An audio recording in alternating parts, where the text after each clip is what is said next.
لساني يفقه قولي. I hope that all of you in good health and always under Allah protection. So inshallah tonight we'll continue study the subject called Ulum al-Quran, the sciences of the Quran, right? So we discussed before about the history of this subject. We talk about difference between Quran, Hadith Qudsi, and last week we talked about what is Wahyu, what is revelation, right? And tonight, inshallah, how does Quran come to us? Yeah, it's about transmission of the Quran. So inshallah, everybody pay attention. Keep away your cell phone, and right, so you can focus inshallah, so you can get benefits. Yeah. Okay, Safia. Assalamu alaikum. Chapter 2, Transmission of the Quranic Revelation. لَحَافِظُونَ مِنْ لَمْ يُؤْمِنْ بِحَفْظِهِ الْعَرَبَ بِدُو أُمِّينَ بِالْأُمِّي مُبَاشَرًا مِنَ اللَّهِ. The revelation contained in the Quran has been transmitted to us by numerous persons in two ways, orally and in written form. Memorization and oral transmission. Memorization by the Prophet ﷺ. Oral transmission of the revelation was based on hifz or memorization of the Prophet Muhammad ﷺ himself was the first to commit a revelation to memory after the angel Jibril had brought it to him. Yeah. So there's two ways, right? How the Quran comes to us. The first one we're going to talk, inshallah, is through al-hifd, memorization, right? And before I continue, the Quran was revealed to the people where most people are ummi, illiterate, couldn't read and write. He said when the Quran was revealed, in Makkah, or less than 10 people, those who know to read and write. Can you imagine that? Right? So people mostly illiterate, include Muhammad Sallallahu, right? But for Muhammad, it's a miracle.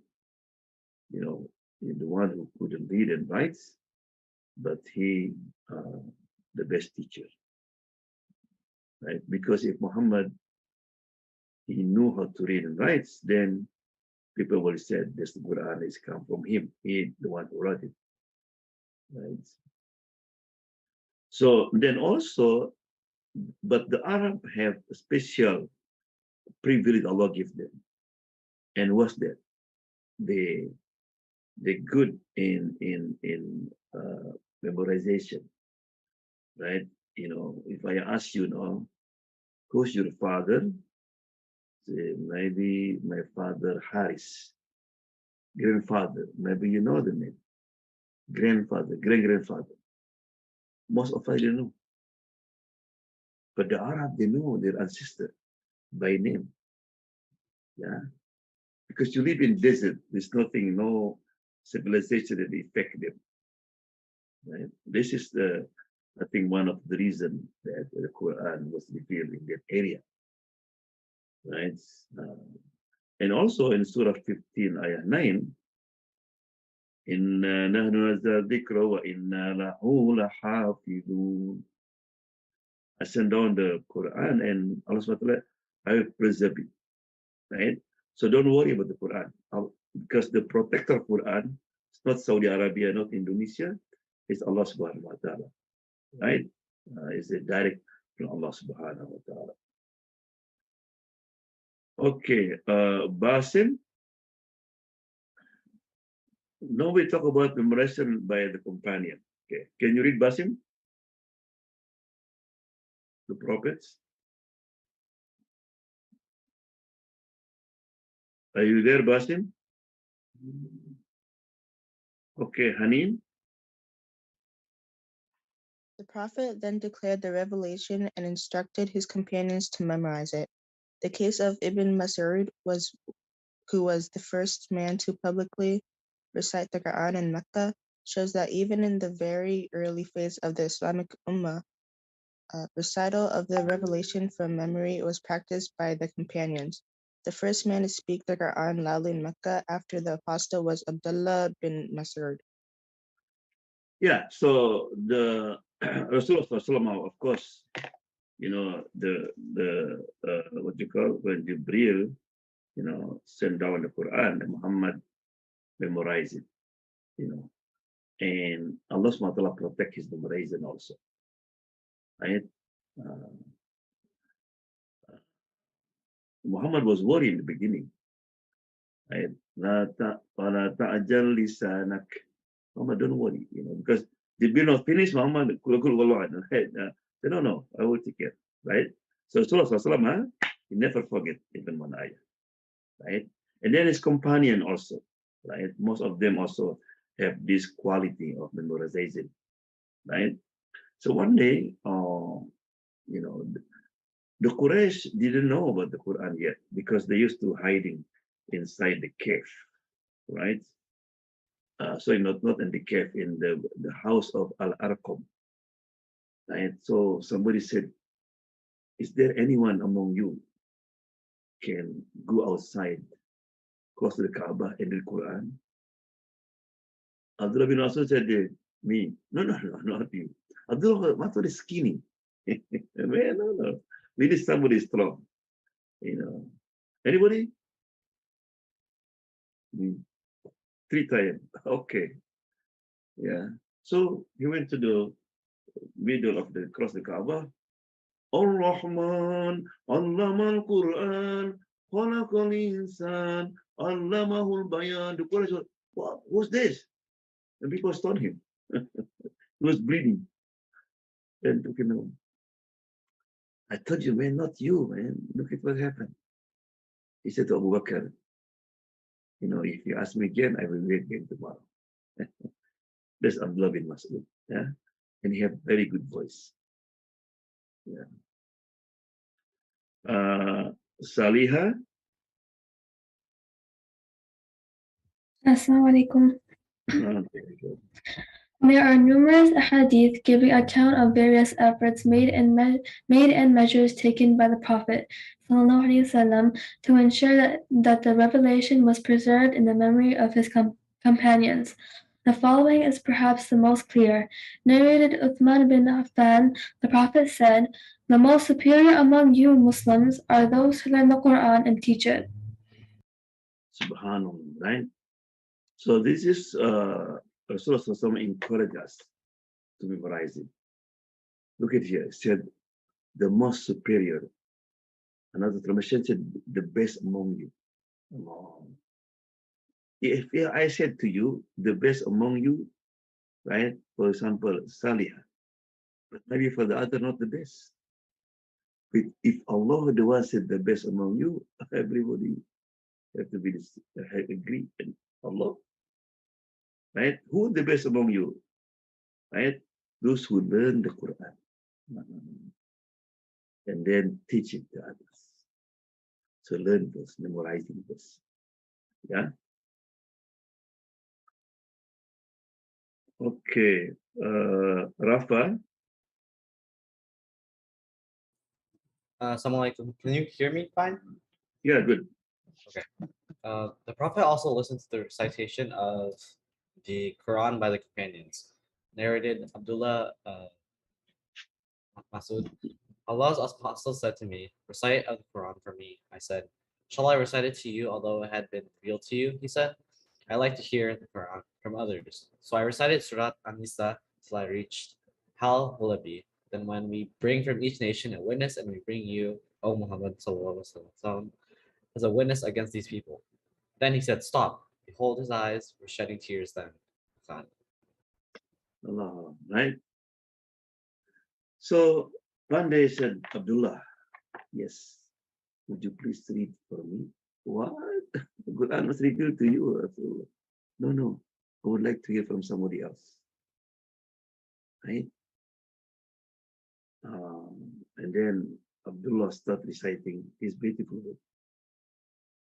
until come وكيف إذا جئنا من كل أمة بشهيد, right?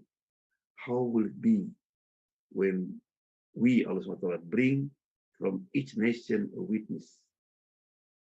And he start crying. Stop. Because Muhammad will become witness immediately. Right? So be careful. Right? Yeah. And Rasulullah SAW also in another ayah said, he's going to complain. Rabbi inna qawmi ittakhadul Qur'ana mahjura. My people, they abandon Quran. You know, hijrah migrated. That means hijrah from reciting, you don't want to read Quran. You don't want to listen to Quran. You don't want to contemplate the Quran. Yeah. You don't want to practice the teaching of Quran. Yeah. So not be among those people as all going to complain. Yeah. Okay. Nadia. Assalamualaikum. Salam. The Prophet ﷺ sent teachers to communities in other places so that they might receive instruction in Islam. And the case of illustrates that was so when these men of the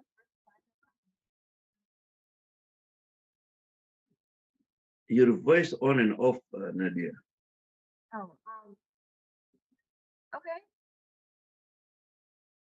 Can you hear me fine? Or Yeah, again now. yeah, okay, sorry. When these men of the first pledge of Aqba left for Medina, the apostle sent with them to Musab bin Umair and instructed him to read the Quran to them and to teach them Islam and to give them instruction about religion. In Medina, Musab was called the reader. MashaAllah. So after few people from Medina, they accepted Islam, they have a pledge to protect Rasulullah. Rasulullah sent the bus ambassador, the bus teacher, his name Mus'ab. Mus'ab is young man, he's good looking, 18 years old. You know, his mother is very rich. When he became Muslim, he took everything from him. So he only wearing clothes like the skin of the what you call of the lamb, yeah, or goat. But he's happy. He's happy. Yeah. And Mus'ab bin Amr, you know, he is very eloquent. Yeah. And people of Medina, you know, start love him. He was polite, he was nice, you know, he was gentle. And no people become Muslim, right? So therefore, then when Rasulullah arrived in Medina, people saw, you know, before even he arrived, everybody was looking for him, waiting for him, right? When he arrived, طَلَعَ الْبَدْرُ عَلَيْنَا, they were so happy. The question on that time, there's no Facebook, no WhatsApp. How they love Muhammad SAW before they see him? Because of Mus'ab. Mus'ab, he became the best ambassador. He carried the akhlaq of Rasulullah SAW. So people said, wait a minute. If this is ambassador, how about, you know, the leader, the one who sent him to be greater than him, right? So we have to be like Musa. You have to become, you know, the ambassador for our religion, for our prophets. Right? By what? By implementing his akhlaq, by always smiling, helping people. You know, you always live in peace and harmony. You respect your parent, your teacher, right? And people look at you, oh man, I want to be like. Remember, I mentioned a story about the Russian girl. One day she called me and she said, I would like to take Shahada, become Muslim. So I have chatting with her and then I met her, what, made you want to become Muslim? She said, my friend's Muslim family. She studied in UW. But if there's a weekend sometime, there's a sister, a Muslim sister, something invited her because she's alone. She lives alone to her house. And she saw, how, the family interact with another, the parent love the children respect them. There's no fighting, right? And her family almost fighting. Her father's abusive, drunkard, right? So she didn't find him. So she found him in the Muslim family. Then she became Muslim. Uh, Imagine that every time that sister pray, fast, whatever they would did, that's Muslim sister, right? They get the benefit also. Yeah. Ubay,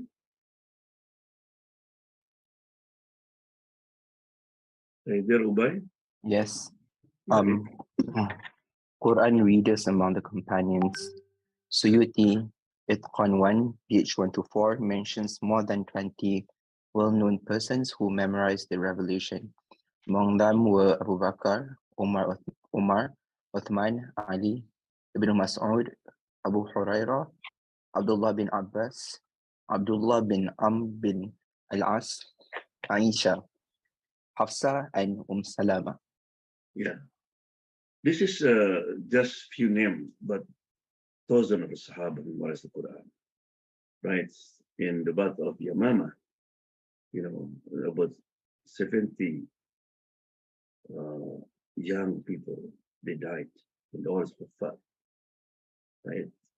And the other battle, this is the reason, inshallah, we'll tell a story how they compare the Quran, because many of the Huffaz, they died, right? Okay, we're done. It is therefore certain that the Quran had been memorized by the companions of the Prophet during his lifetime. This tradition continued among the companions after the Prophet's death, and later among the Tabi'un, and all generations of Muslims that followed until today. Until today, right? So very interesting. The Prophet learned Quran, memorized Quran with Jibril. Every Ramadan, he repeated, and Jibril was listening, right? The last Ramadan before he died, he repeated twice with Jibril. And then his companion, they repeat with Rasulullah, right? And then come next generation, Tabi'un. Tabi'un is the people who did not meet Rasulullah, but they met with the Sahaba. And then we had Tabi'un. Then continue. This is called Salaf, right? Yeah. And now, inshallah, millions of people. Some of them might be 3 years old. They memorize the Quran. This is the proof the Quran is a miracle. If somebody give me one page Japanese language, I don't speak Japanese, right? Can I memorize it? No. And all the students who memorize Quran, they are Indonesian, Bangladeshi, you know even one word of that, but they memorize it. Isn't that miracle from Allah subhanahu wa ta'ala? Right? Okay, so inshallah we'll next to study about the transmission through the written, right? Now, because we have presentation, so I would like first to ask Afif, are you ready, inshallah?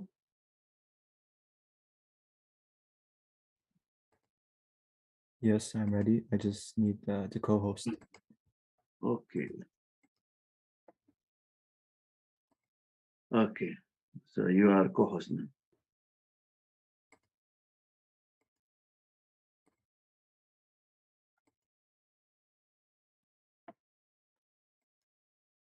Okay. Assalamu alaikum warahmatullahi wabarakatuh. Assalamu alaikum warahmatullahi wabarakatuh. I have decided to my topic today on the sixth pillar of Iman, the belief in Qadr, also known as predestination, or simply the belief in the divine decree, which basically states that everything that happens is due to the permission of Allah. So we believe that Allah knows everything, the past, the present, and the future. He has a record of everything that has happened and will happen. And most importantly, whatever Allah has decreed will occur, and whatever Allah has not decreed will not occur. However, Allah has also given us free will and judgment to make our own choices. So the question may arise, how does predestination reconcile with free will? Or if Allah knows what I will be doing in 10 to 20 years, how can there be free will? I've heard these statements for a while now, and I've decided to dive deep into this topic and research the explanations. And after we understand the reasoning behind our belief in predestination, we can also hopefully understand the attributes of Allah, and particularly the importance of the divine decree, also known as Qadr. So first of all, we believe that we, the insan, have free will and free choice, but in the meantime, our destiny has already been written. Now, although Allah is the all-knowing and knows what choices you're going to make, that doesn't change or alter your free will. This can be best explained by the example of the teacher and the student.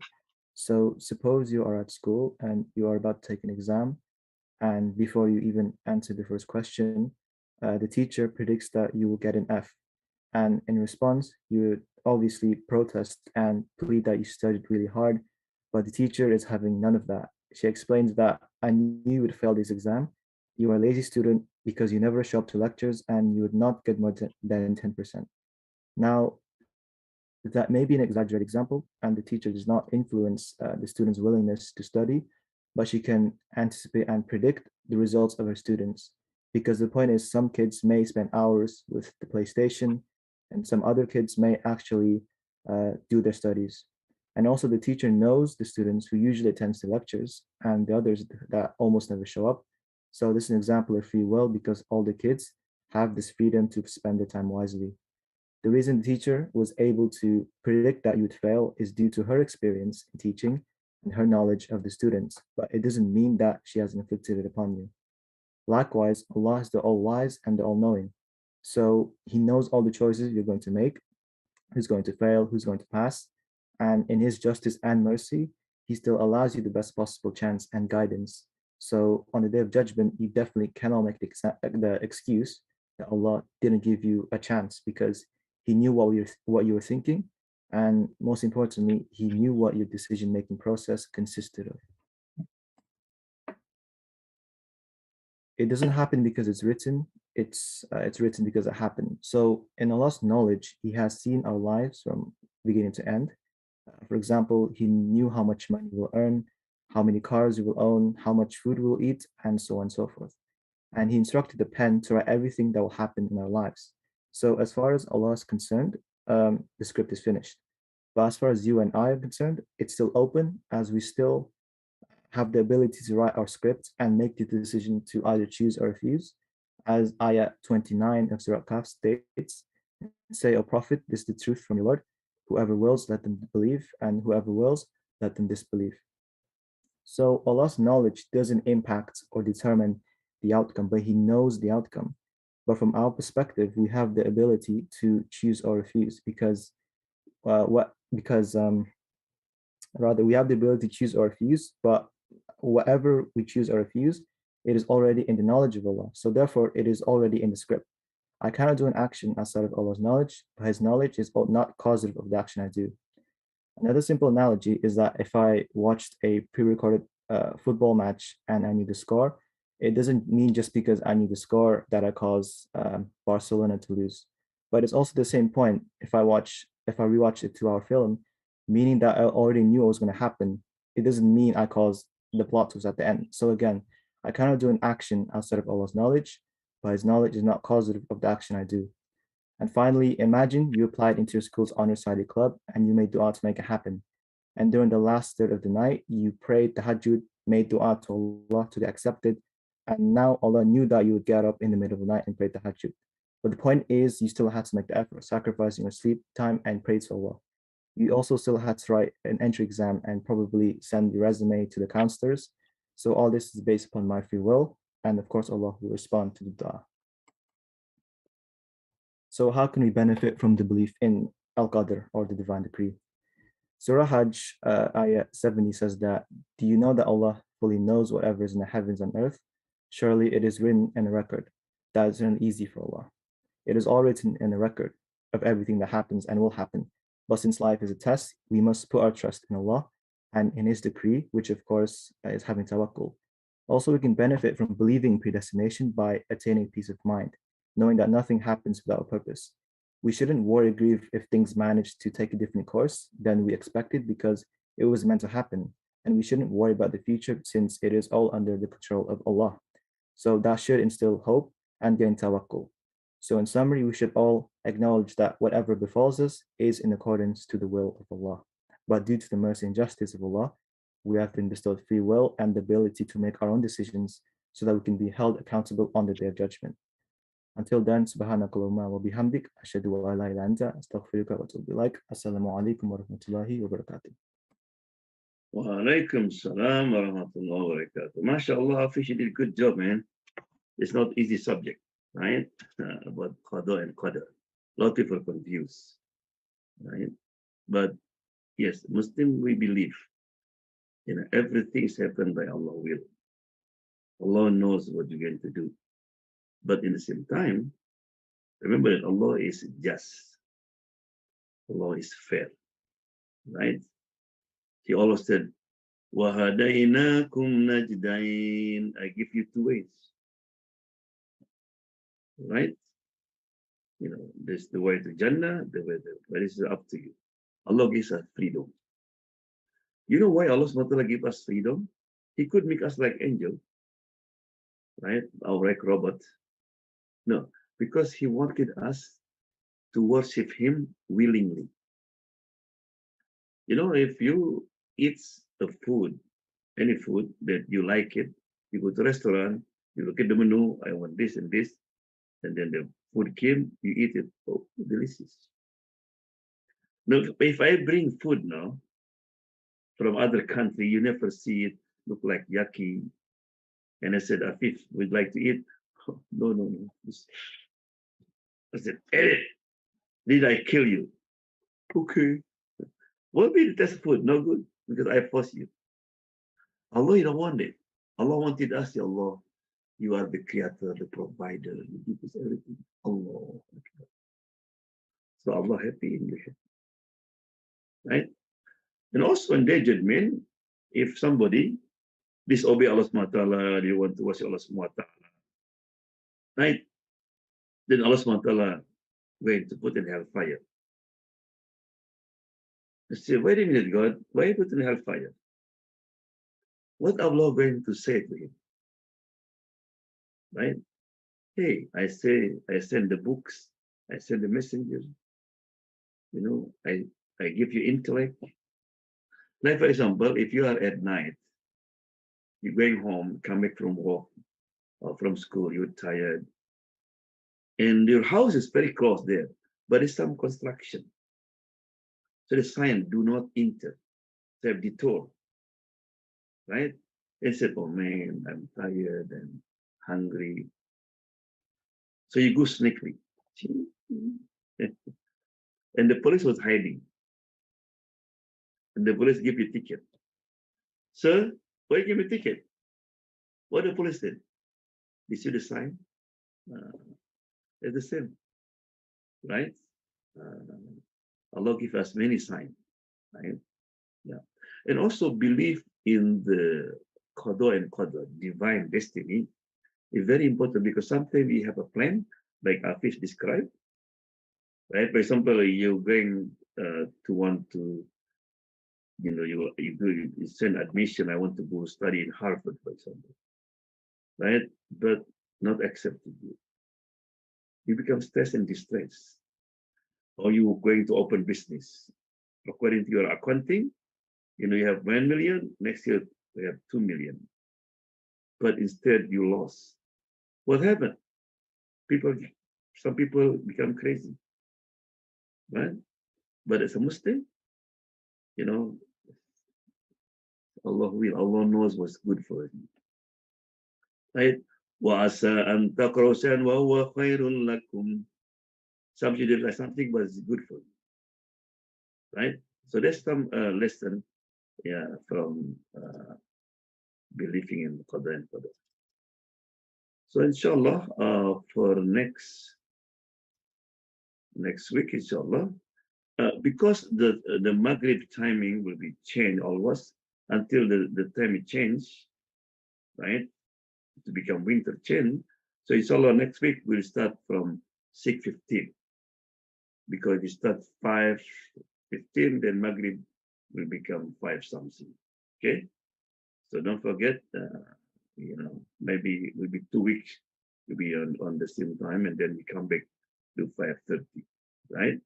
So inshallah, I ask Safia Tambi and Amila Idris to be ready next week.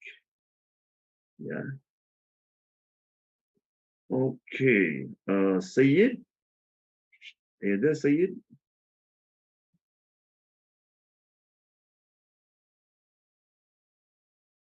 SEAD, this is Sayyid. Okay. Rizki, are you there, Rizki?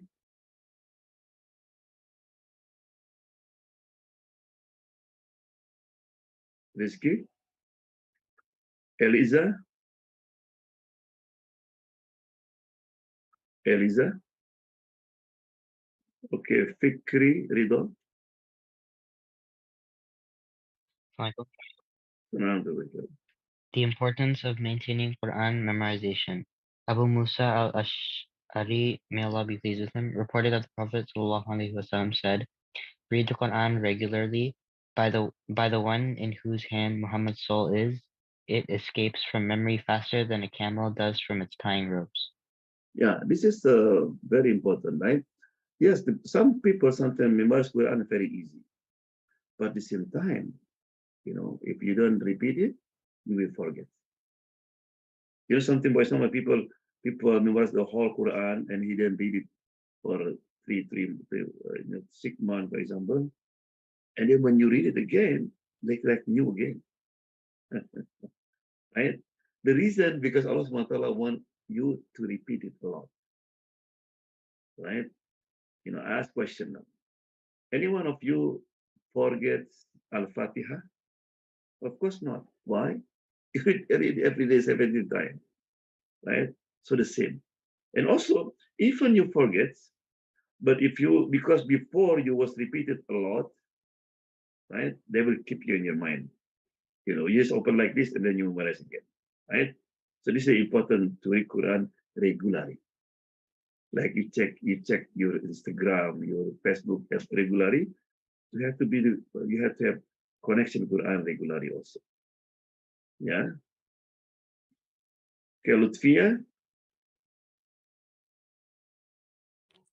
Assalamu alaikum. Read the first 10 times. Repeat the line to yourself. Read the next 10 times. Repeat the line to yourself. Now read these 2 lines together 3 times. Repeat these 2 lines to yourself. Read the third line 10 times. Repeat the line to yourself.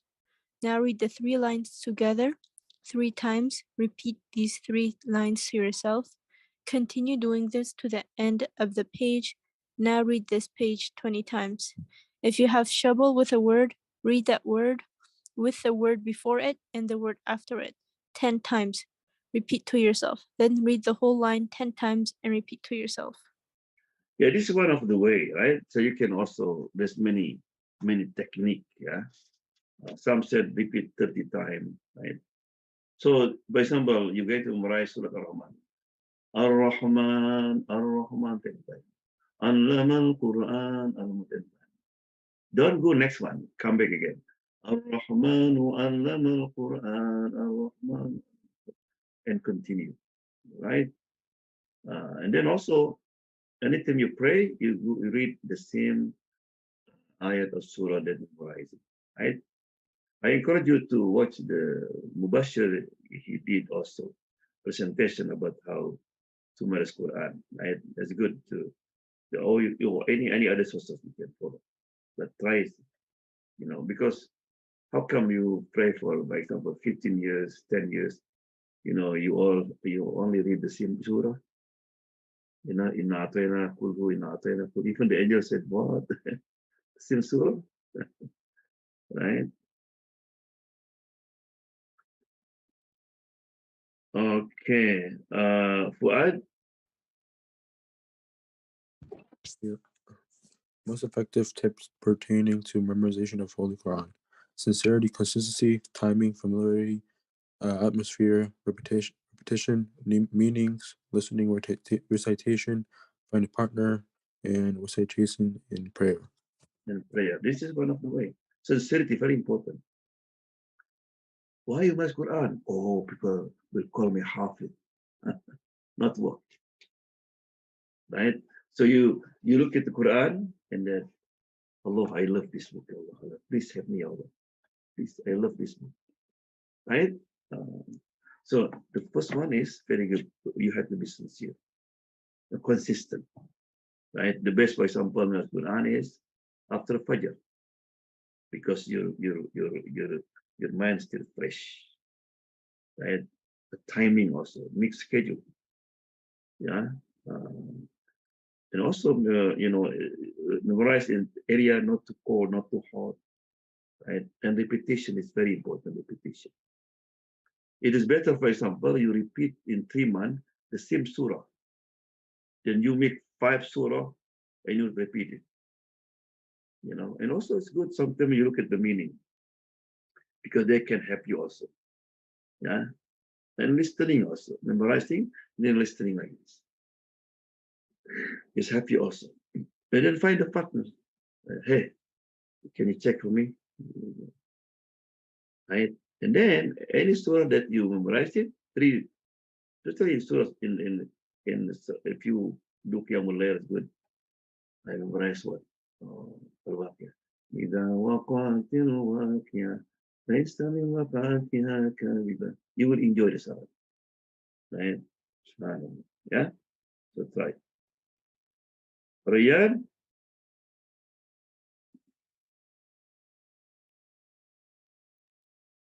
Hey there, Rayyan? Rinat? Rinat, there, Rinat? Benefits of reciting the Quran. Reading and reflecting over the Quran fulfills an Islamic duty. The Quran will be a proof for us in the day of judgment. The Quran will intercede for us in the day of judgment. Your status in this life will be raised. You will be from the best of the people, and there will be rewards for each letter you recite from the Quran. Wow, right? Quran will be intercede for you. Right? When the angel put no, don't put hellfire. And the Quran will become like a protector. Even when you die, and people wash your body, you will scare on that time. The Quran will be there. Yeah. When the angel of death came and he questioned you, the Quran will be there. Don't worry. Cool down. I'll be with you. Right? So try to best you can. Yeah. Okay. Rizki, are there Rizki? Yeah. Yes. Very good. And we have certainly made this Quran easy to remember, easy for remembrance. So is there any who will remember? Well, who said it? Allah said, easy. Not Muhammad Joban. Allah said, oh man, Quran is difficult. You're wrong. Difficult because you don't make effort. If Allah said easy, it should be easy. Yeah? I don't know. Nura?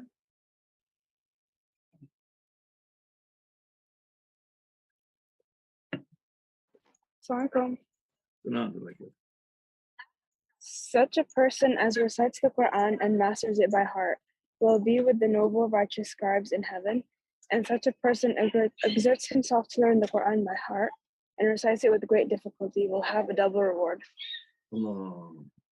If you easy for you memorize Quran, to be Safaratul Kiram, with the high level of angels. No.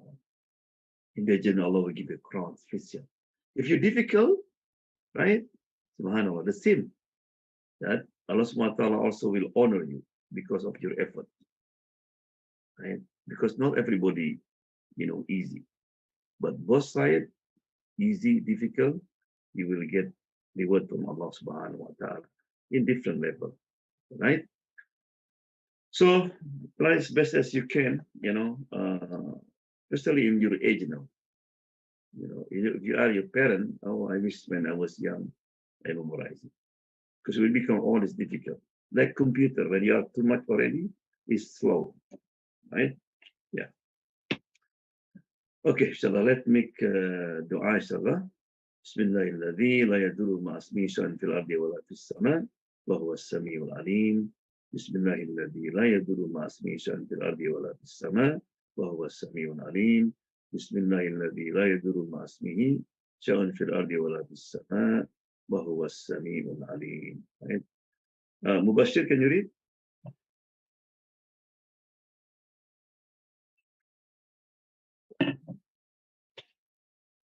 Are you there, Mubashir? Yeah. Okay.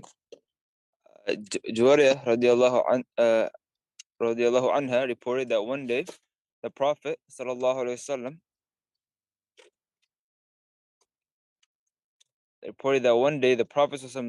left his apartment in the morning as he was busy observing her dawn prayer in her place of worship. He came back in the forenoon and she was still sitting there. The Prophet sallallahu alaihi wasallam said to her, "You have been in the same place since I left you." She said, "Yes."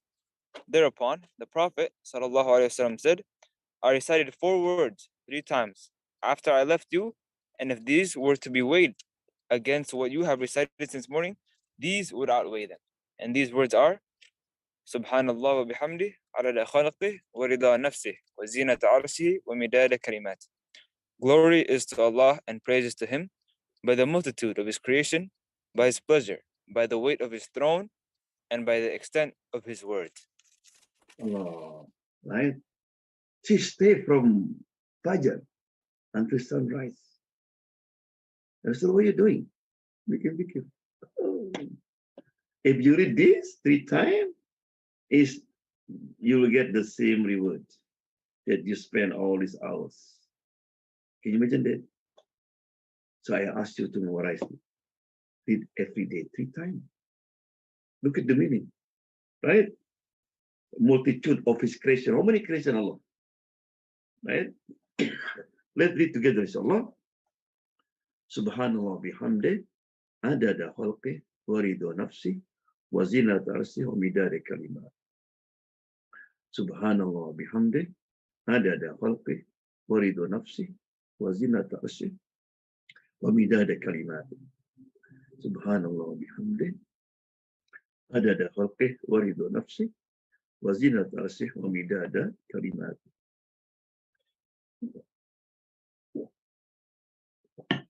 Now, what you also do, look at the meaning, right? By His pleasure, by the weight of His throne. Ooh, His throne. That's the heavier than the earth and the heaven. Allah, right? Okay. Allahumma anfa'ni bima 'allamtani wa 'allimni ma yanfa'uni.